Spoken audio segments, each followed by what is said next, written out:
They buried the bodies, but the words refused to die. North will never know peace.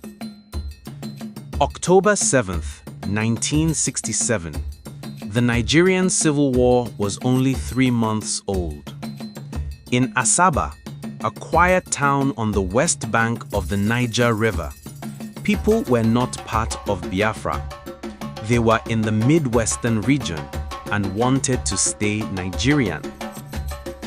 When federal troops, led by Colonel Murtala Mohammed, approached, the men and boys of Asaba did something unforgettable. They put on white clothes, the color of peace, and marched out singing the national anthem.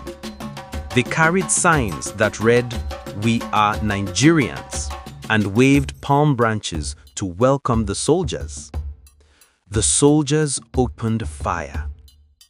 Over the next 3 days, between 700 and more than 1,000 unarmed males, some as young as 12, were rounded up, marched to the town square, the river bank, and empty fields, and shot in groups.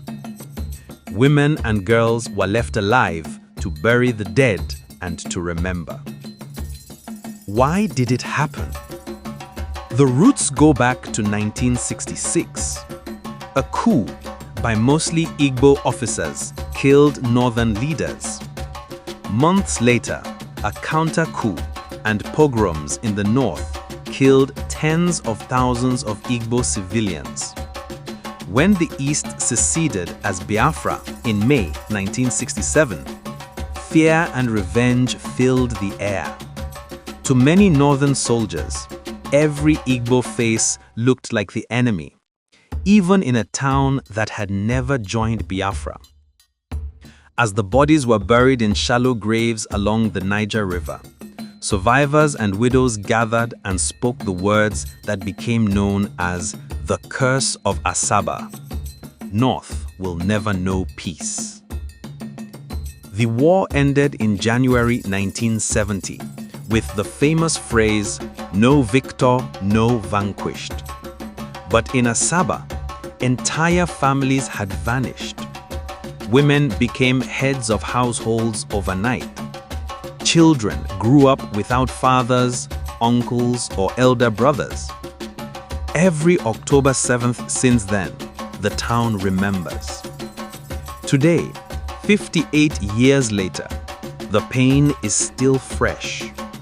In 2025, during the annual memorial, the Asagaba of Asaba, Professor Epiphany Azingi, repeated the call for a national apology and recognition.